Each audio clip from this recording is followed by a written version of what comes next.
Nicolas Flamel était-il un alchimiste?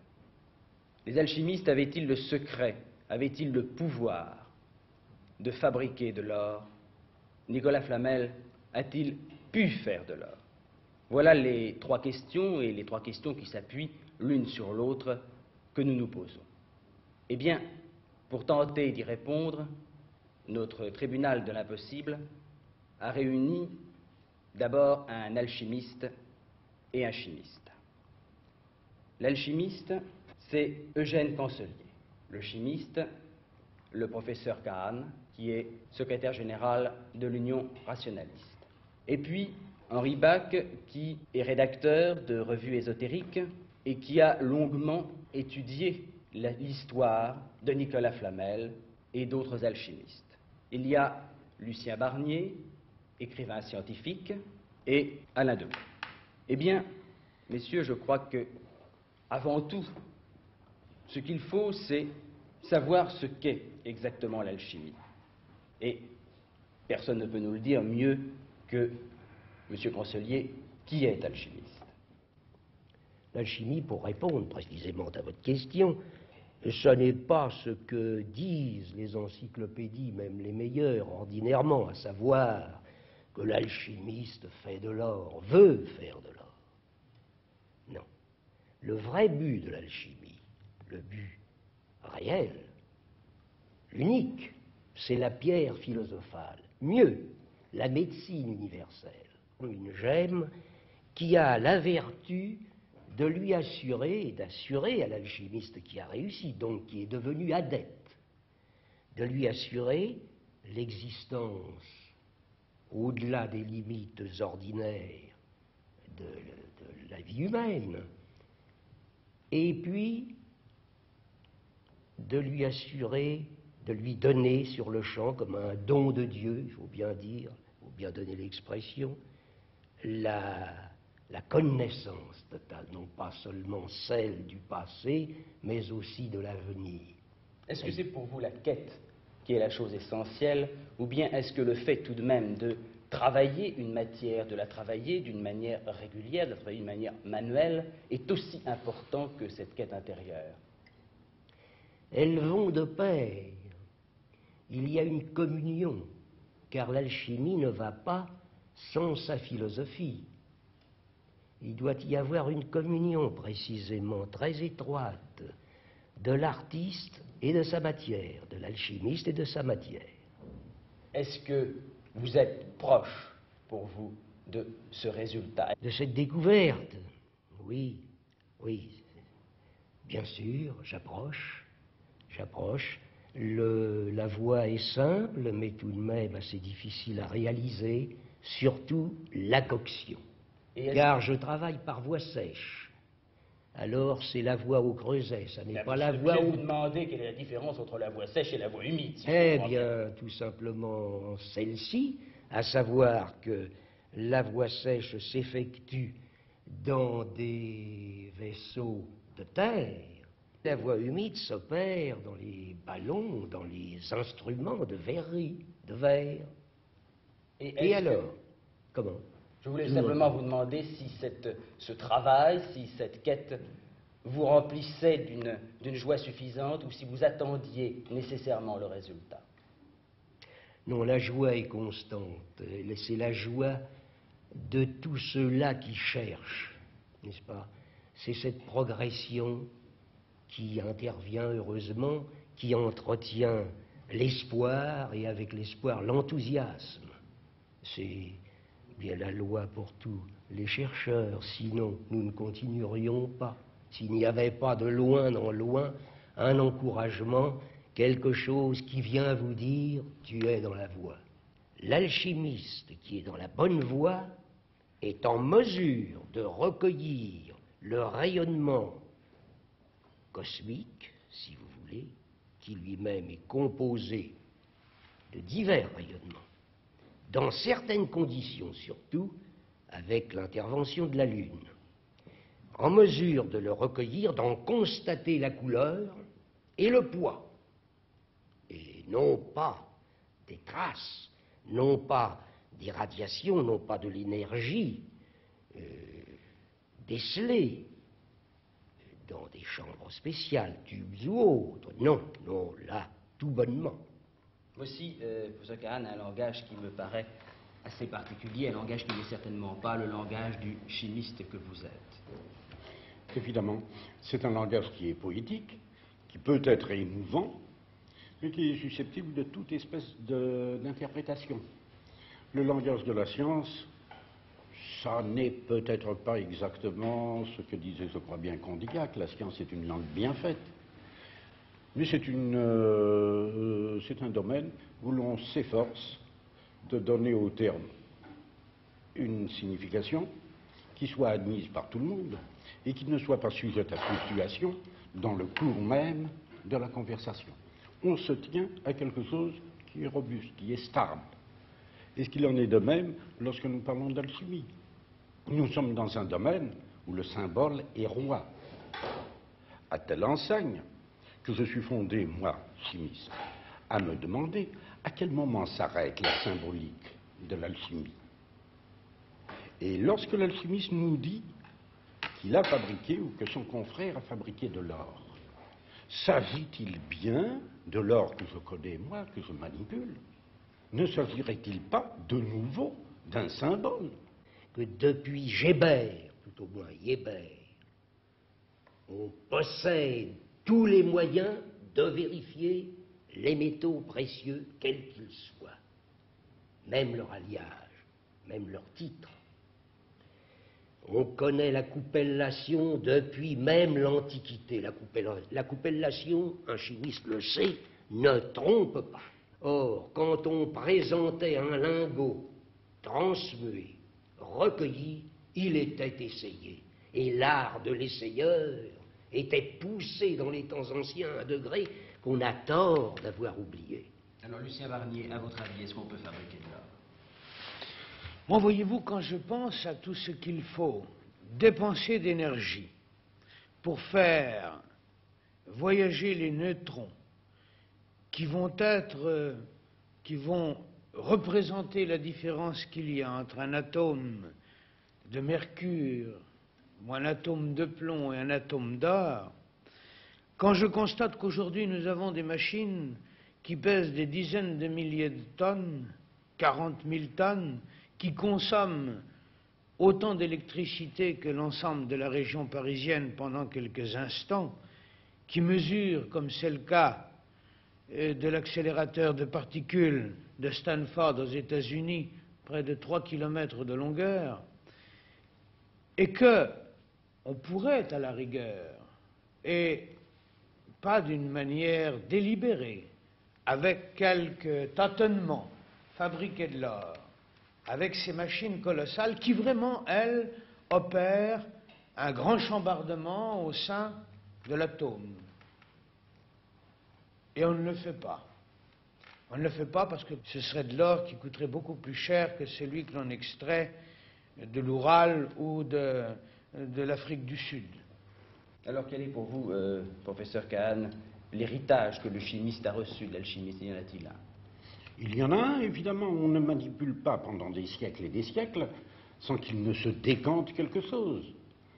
La purification des produits, effectivement, par les techniques de la dissolution, de la cristallisation, de la distillation, etc., a fait des progrès. Certains corps ont été découverts, mais c'est une espèce de sous-produit. Je ne pense pas que les alchimistes me contrediront. C'est une espèce de sous-produit de leur activité. Leur activité n'avait pas cela pour objet. Et c'est là la différence fondamentale qu'il y a entre l'activité de fourmi du chimiste qui accumule des petits résultats sur des petits résultats avec pour objectif de progresser pas à pas. C'est la différence qu'il y a avec l'activité de l'alchimiste qui, lui, avec son objectif grandiose, quand il cherche la transmutation en or, quand il cherche l'élixir de longue vie, quand il cherche la pierre philosophale, avec des objectifs grandioses comme ceux-là, il ne peut pas attribuer grand prix à des petites découvertes, à des petits progrès comme ceux que nous aspirons à faire tous les jours. Henri Bach, deux hommes, Nicolas Flamel, Dubois. Parce que vous vous êtes penché sur leur existence, vous les connaissez bien. Quelle est leur réalité historique? Est-ce qu'on ne peut pas un instant se demander si toute cette grande affaire de Nicolas Flamel n'est pas un symbole? Est-ce que l'homme Nicolas Flamel a existé tel que nous l'avons vu? L'histoire de Nicolas Flamel, ce n'est pas une histoire inventée. Nous nous basons sur des documents que l'on peut consulter. On peut retrouver son contrat de mariage, ses actes de donation, son testament. Il y a des ouvrages qui sont écrits de sa main. On n'a rien inventé de son existence. On peut s'appuyer sur des preuves matérielles qui sont à la portée du public. Et on a dit aussi que ce voyage en Espagne, en fait, était un symbole, était un voyage symbolique. Le voyage à Saint-Jacques-de-Compostelle symbolise dans l'alchimie la voie lactée, parce que Compostelle, vous savez, le nom provient des deux mots compost, staller. Alors c'est le chemin de l'étoile, la route vers l'étoile. Alors il symbolise pour l'alchimiste, je pense que Eugène Cancelier sera du même avis, et je pourrais vous le dire peut-être beaucoup mieux que moi, mais il symbolise pour l'alchimiste le voyage, les difficultés, les épreuves, et au bout desquelles on arrive à la plénitude et à la sagesse. Au bout desquelles, dans l'anecdote, si vous voulez, on arrive à la traduction de ce livre. On arrive à la traduction de ce livre. Ce livre d'Abraham le Juif. Alors, existe-t-il vraiment? A-t-il existé? Ce livre existe vraiment. A existé, vous voulez dire? Non, il existe vraiment.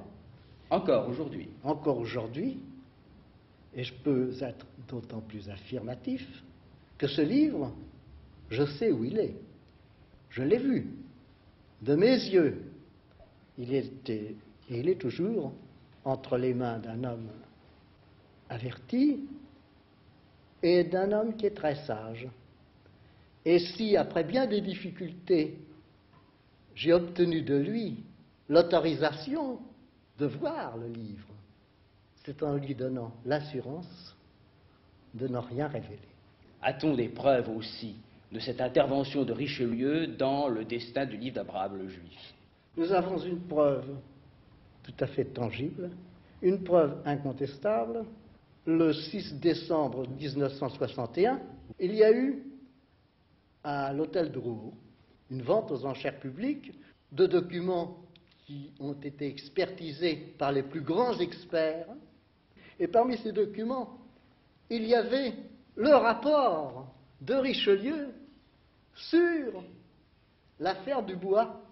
Il y a quelque chose d'assez amusant dans ce rapport, c'est qu'il y a en marge des annotations du roi Louis XIII. Louis XIII, apprenant qu'on était sur le chemin et qu'on allait peut-être aboutir à la fabrication de l'or, a mis en marge, ce qui prouve qu'il avait pas mal d'humour. Eh bien, c'est une bonne nouvelle, cela fera plaisir à M. de Bullion. M. de Bullion, c'était son surintendant des finances. Alain Decaux, comment peut-on expliquer que Nicolas Flamel, tout à coup, montre ces signes de richesse qui apparaissent chez ce petit enlumineur qui tout de même n'avait pas de raison normale et naturelle de faire fortune, et comment explique-t-on que son lointain héritier Dubois aille jusqu'au sacrifice suprême pour ce qui après tout n'est peut-être qu'une supercherie? Eh bien, j'ai pris Nicolas Flamel parce que lui, c'est un alchimiste historique, n'est-ce pas? C'est le seul sur lequel nous avons un dossier. Et ce dossier, on peut le suivre à la trace. Mais enfin, on a constaté une chose, il était pauvre, il devient riche. Alors évidemment, comme c'est en plus un homme qui nous laisse des documents précis, qui nous laisse des mémoires et qui nous dit « j'ai fait de l'or », comme nous avons les témoignages de ses contemporains qui, en effet, le dépeignent comme un alchimiste, comme un homme qui cherche et pour, n'est-ce pas, pour le peuple de la rue, un alchimiste à cette époque, et c'est encore l'opinion générale, c'est un monsieur qui cherche de l'or, n'est-ce pas? On ne cherche pas plus loin, on ne va pas plus loin. Alchimiste cherche de l'or. On ferait cette définition. En fait, quand on se penche sur les documents comme je l'ai fait, on s'aperçoit que c'est tout à fait autre chose. Mais, en fait, pour Nicolas Flamel, il y a plusieurs explications. S'il a fait de l'or, lui-même avoue qu'il ne l'a fait que 3 fois. C'est peut-être insuffisant pour s'enrichir. Attention, c'est que la pierre obtenue, la gemme philosophale, vous n'avez plus besoin, après, de recommencer si vous l'épuisez. Vous n'attendez pas qu'elle soit épuisée. vous reprojetez, c'est comme une sorte de levain. Il vous suffit d'avoir du mercure très pur. Il déclare qu'il a fait de l'or 3 fois, ce qui voudrait Ça dire lui que suffit. c'est le point de départ. Et ensuite, il est en possession Oh, d'une matière première qui marche toute seule. Ah oui, oui. Il l'a fait d'ailleurs pour C'est son extrêmement plaisir, il le dit bien. J'ai recommencé pour mon plaisir. C'est d'ailleurs là où, sur le plan de la physique actuelle, cela paraît tout à fait invraisemblable. Évidemment, on fait croître des cristaux, on fait même certaines pierres, pierres précieuses de cette manière, en disposant d'une soupe initiale où la matière y est, il n'y a pas création. Oui, bien sûr, il y a une Là, vous solution, savez, mais... le levain de l'or, personnellement, je ne peux pas l'admettre. Il y a en alchimie une puissance analogue à celle dont devait disposer l'ancienne Égypte. Ça donnerait l'explication des moyens qui nous échappent et qui leur permettaient, aux Égyptiens anciens, bien sûr, de déplacer des blocs pesant des centaines de tonnes. Mais comment la fabrication de l'or? Mais À ça partir relève du de ce plomb, par principe de exemple. puissance. Car mais ça peut... Mais le creuset terminal dans la voie sèche explosant, Bon, par je peux vous conséquent, le c'est dire, la possession il d'un n'explose pas parce que explosif en c'est même là, temps. c'est, d'après les anciens, l'œuvre selon Dieu. L'explosion, on ne l'entend pas. C'est dans les ultrasons. La matière, c'est comme un soleil qui s'échappe, c'est absolument comme une bombe atomique, mais elle ne fait aucun dégât. Il n'est pas impossible même qu'une explosion de ce genre neutralise une mauvaise explosion. Cette explosion dont vous nous parliez à l'instant, l'avez-vous constatée dans vos travaux? Vous l'avez constatée? Oui. Parce que là, vous ne voyez plus rien. C'est pas pour rien qu'ils ont appelé le rare l'art de musique. Comme vous ne voyez plus rien que dans la voie humide, on peut voir les couleurs. Ce sont les sons musicaux qui vous annoncent le passage des planètes. Car c'est toutes les planètes du ciel qui passent dedans. Il y a le règne de Saturne qui commence avec le noir. Nous avons donc ici monsieur le chancelier qui vient de nous dire « J'ai constaté ce phénomène inexplicable ». Alors, tout de même, là, nous avons un témoignage. Non, Monsieur Cancelier dit avoir constaté une explosion d'un type qui ne correspond pas aux explosions auxquelles nous sommes accoutumés dans les laboratoires. C'est une explosion qui ne fait pas de bruit, qui ne risque pas de faire de dégâts. Alors, quels sont les caractères concrets de cette explosion? Comment définissez-vous une explosion de ce type? Eh bien... Pas l'interprétation, le fait. Ah, le fait, oui, eh bien... En quoi est-ce que ça consiste? Le compost, n'est-ce pas, ce qui cuisait Oui. dans ce creuset, dans un autre, enfin ça, Oui. il y a des questions d'exécution, n'est-ce pas, pour le feu, selon un rythme extrêmement délicat. Oh, il y a des délicatesses qui vont rejoindre celles que vous pouvez rencontrer. Si vous forcez la chaleur un peu trop, là, à ce moment, je n'avais pas de pyromètre, l'esprit, enfin ce que les anciens appelaient l'esprit, disons, cette force, ce dynamisme que je suis arrivé à, non pas seulement à capter, mais à retenir, c'est le véhicule. Monsieur Cancelier. Ah, bah, il y a un cratère qui En s'est quoi ouvert. en quoi est-ce que consiste l'explosion? Ne parlons pas d'interprétation un instant. Oui. En quoi consiste l'explosion? Oui, explosion n'est peut-être pas idoine. Ah bon, comme alors il ne faut expression. pas s'étonner qu'il n'y ait pas de bruit, qu'il n'y ait pas de dégagement Oui, c'est un gazeux. cratère qui s'ouvre et la matière reste inerte, tout est parti, en lumière. En lumière extrêmement vive, mais qui ne détruit rien. Ah, pardon, mais si la matière est partie, il y a tout de même eu une destruction. Ah. Il y avait quelque chose, il n'y a plus rien. Ah, bah, il y a eu de la lumière. Eh bien, voilà des choses que nous faisons chaque jour, Ah, à chaque instant, que le petit enfant fait avec une allumette. Mais oui, bien sûr. Avec une allumette, il fait de la lumière, il fait aussi un peu de bruit, et la matière qui constituait cette allumette n'y est plus ensuite. Je ne vois pas ce qu'il Oui. y a de mystérieux. Mais là-dedans, alors, ce qui est et étrange, exige c'est une bien peu de intervention des choses. formes cosmiques. Mais ce qui est singulier, ce qui m'y a fait penser, qu'il y a du bruit, mais qu'un peu lorsqu'on entend les canaris, n'est-ce pas, dans une cage, qu'on les regarde, on les entend, leur gorge frémit, elles continuent de frémir et soudainement nous n'entendons plus. Là, Comment ai-je pu penser qu'il y ait eu bruit? Tout simplement parce que les chiens se sont mis à aboyer à une distance fantastique. Eux qui, sans doute, ont un sens, ont des oreilles pour entendre ce qui échappe encore à notre ouïe. Est-ce que l'historien ou le psychologue ne peut pas faire une autre hypothèse sur la constitution de cette fortune de Nicolas Flamel?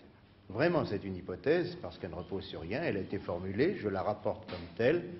On a dit que Nicolas Flamel, à la faveur de son voyage en Espagne, avait pu prendre contact avec des représentants de la communauté juive de France expulsés et rentrer en France et être en quelque sorte leur mandataire pour administrer les biens qu'ils auraient pu laisser. Et évidemment, là, il aurait prélevé une dîme, ce qui est bien normal pour un administrateur, et grâce à cela, il se serait enrichi. Et voilà passé du symbolique au social. Oui. Quant à l'histoire des Juifs pour Flamel, c'est pas possible. Je vais vous dire pourquoi. L'abbé Villain a écrit un livre entier sur Flamel, et avec un esprit sévère, contempteur, vétilleux. Il n'aurait pas manqué de présenter cette hypothèse quelque peu infamante, parce que, attention, on la présente et elle est née bien après. On dit qu'il recevait le bien de ces malheureux et se gardait fort de le rendre, de même qu'il recevait en prêt, en avance, le bien des petits, qui, toujours dans la possibilité de lui rendre, devaient finalement lui céder pour s'acquitter. Non, l'abbé Villain n'a pas parlé de cette histoire de spéculation sur le malheur de la race juive. Pas du tout. Vous savez, je vous ai dit que c'était une hypothèse que je rapportais objectivement, je n'y suis pas attaché. Et le cas de Dubois? Dubois, lui, qui n'était certainement pas un véritable alchimiste, Ça, c'est une accusation grave. Quelle est pour vous la raison? Qu'est-ce qui vous pousse à penser que Dubois n'était pas un alchimiste, bien qu'ayant le livre de Nicolas Flamel? tout simplement parce qu'il a fait cette expérience publiquement. Un véritable alchimiste n'aurait pas changé publiquement, comme nous l'avons vu dans le film, une balle de plomb en or. Ça sent l'escroquerie, n'est-ce pas? Ça sent l'escroquerie très nettement. Alors, mourir pour ce qu'on n'est pas, ça peut être une habileté, n'est-ce pas? Vous direz que mourir... Définitive. Finir pendu, mais c'est une habileté qui ne marche pas, voilà, n'est-ce pas? Je crois que Dubois, dans son mécanisme et qu'il n'en sort pas. acculé, et d'ailleurs dans une scène nous avons essayé de le montrer, n'est-ce pas? Pour lui, parler, c'était se perdre, ne pas parler, c'était courir le risque tout de même de se sauver. On le menaçait de la pendaison, mais il pouvait dire, mais oui, mais... peut-être ne serais-je pas pendu, finalement il a été pendu. Je crois que c'est hélas une simple escroquerie. Je crois que Dubois descendait vraiment, d'une manière collatérale d'ailleurs, de Flamel. Je crois qu'il avait le livre. Mais, cela dit, il ne pouvait pas le lire, ce livre, puisque Flamel lui-même n'a pu le lire qu'au travers des enseignements que les spécialistes kabbalistiques juifs réfugiés en Espagne lui ont donnés. Dubois a joué son affaire et son destin à pile ou face, il a choisi pile, et c'est tombé sur face. Voilà. Les conclusions sont toujours un peu brutales, et aux questions, si l'on veut être clair, il faut toujours finir par répondre par oui ou par non. Alors je vais demander à chacun d'entre vous de bien vouloir me dire si, au fond de lui-même, il pense très sincèrement que Nicolas Flamel a fabriqué de l'or. Eugène Cancely. Oui, il en a fabriqué. Le symbolisme qu'il nous a laissé, les écrits, les peintures et les sculptures le prouvent. Henri Bach. Je le crois, j'en suis persuadé. Alain Decaux. Je ne parviens pas à le croire et j'en suis désolé. Lucien Marnier. Cela me paraît impossible. Professeur Kahn. C'est tout à fait invraisemblable. Je serais tenté de dire 2 contre 3, ou 3 contre 2. Alors, faut-il penser que pendant des siècles, des dizaines et des dizaines d'hommes ont œuvré pour rien? Ça, je ne le crois pas non plus. Je ne le crois pas parce que ces hommes avaient une passion, et c'est Stendhal qui disait « Heureux celui qui a une passion, fût-ce d'être amoureux d'un diamant ». Eh bien, les alchimistes étaient amoureux de la pierre philosophale. Cette pierre philosophale leur donnait peut-être l'or, mais l'or, je crois qu'ils ne l'entendaient pas au sens monnaie d'échange. Ils l'entendaient au sens perfection. Ils étaient amoureux de la perfection, et si c'est cela l'alchimie, eh bien, on ne peut que souhaiter que tous les hommes, jusqu'à la fin des temps, soient un peu des alchimistes.